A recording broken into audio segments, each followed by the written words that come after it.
Interior designing എന്ന് പറഞ്ഞു കഴിഞ്ഞാൽ ഫോൾ സീലിംഗ് മാത്രമല്ല, ഇത് മേജർ ആയിട്ടുള്ള ഒരു മിസ്കൺസെപ്ഷനാണ്. ഇൻറ്റീരിയർ ഡിസൈൻ ചെയ്യാന്ന് പറഞ്ഞു കഴിഞ്ഞാൽ വീട്ടിൽ ഫോൾ സീലിംഗ് ഡിസൈൻ ചെയ്യുക എന്നുള്ളതാണ് ഒരു 50% ഓഫ് ആൾക്കാരും ചിന്തിച്ച് വെച്ചിട്ടുള്ളത്.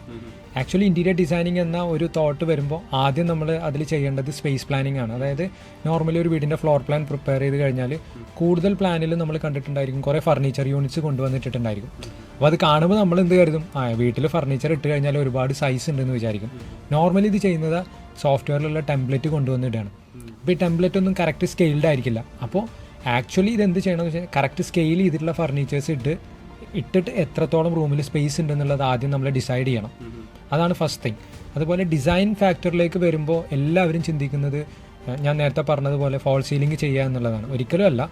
ഇതിൽ വളരെ ഇമ്പോർട്ടൻ്റ് ആയിട്ടുള്ള കാര്യങ്ങളാണ് ഫ്ലോറിങ് ചെയ്യുക. ഫ്ലോറിങ്ങിൻ്റെ കളറിനെ ഡിപ്പെൻഡ് ചെയ്തുകൊണ്ടാണ് നമ്മൾ വാളിലെ പെയിൻറ്റിങ് ഡിസൈഡ് ചെയ്യുന്നത്. വാളിലെ പെയിൻറ്റിങ്ങിനെ ഡിപ്പെൻഡ് ചെയ്തുകൊണ്ടാണ് നമ്മളവിടെ കൊടുക്കുന്ന ഫർണിച്ചേഴ്സ് ഡിസൈഡ് ചെയ്യുന്നത്.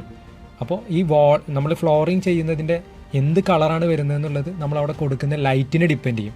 കാരണം നമ്മൾ അപ്ലൈ ചെയ്യുന്ന ലൈറ്റിൻ്റെ റിഫ്ലക്ഷനാണ് ആക്ച്വലി ഇപ്പോൾ ടൈല് നമ്മളൊരു ഫ്ലോറിങ് ചെയ്തു, അതിൽ വരുന്ന ലൈറ്റ് ഏത് ടൈപ്പാണെന്നതിനെ ഡിപ്പെൻഡ് ചെയ്തിട്ടാണ് ആ റിഫ്ലക്ഷൻ നമുക്ക് മനസ്സിലാവുക. അതനുസരിച്ചിട്ടാണ് എന്ത് പെയിൻറ്റ് കളർ വാളിൽ വേണം എന്നുള്ളത് തീരുമാനിക്കേണ്ടത്.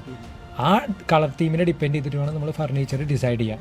അതല്ലാതെ വെറുതെ എന്തെങ്കിലും ഫർണിച്ചേഴ്സ് ഇടുക അല്ലെങ്കിൽ എന്തെങ്കിലും ഡെക്കറേറ്റീവ് എലമെൻറ്റ്സ് കൊടുക്കുക എന്നുള്ളതല്ല ഒരു ഡിസൈനിങ്, ഇൻറ്റീരിയർ ഡിസൈനിങ് എന്ന് പറയുന്ന പാർട്ട്. അങ്ങനെയുള്ള ഒരു മിസ്കൺസെപ്ഷൻ മാർക്കറ്റിൽ ഒരുപാട് ആൾക്കാർക്ക് ഉണ്ട്. വെറുതെ എന്തെങ്കിലും കുറച്ച് ഫർണിച്ചേഴ്സ് മേടിച്ചിട്ട് കഴിഞ്ഞാൽ ഇൻറ്റീരിയർ ഡിസൈനിങ് കംപ്ലീറ്റ് ആയി എന്നുള്ളത്. സോ ഇൻറ്റീരിയർ ഡിസൈനിങ്ങിൽ സ്പേസ് പ്ലാനിങ് പോലെ തന്നെ വളരെ ഇമ്പോർട്ടൻ്റ് ആയിട്ടുള്ള ഘടകങ്ങളാണ് അവിടെ നമ്മൾ യൂസ് ചെയ്യുന്ന ലൈറ്റ്, അതുപോലെ തന്നെ നമ്മുടെ ഫ്ലോറിങ്, അതുപോലെ പെയിൻറ്റിങ്. ഈ 3 കാര്യങ്ങളെയും ഡിപ്പെൻഡ് ചെയ്തിട്ട് വേണം അതിൻ്റെ ഫർണിച്ചർ അലൈൻമെൻറ്റ്സും ഫർണിച്ചർ കളേഴ്സും ഒക്കെ നമ്മൾ ഡിസൈഡ് ചെയ്യാം.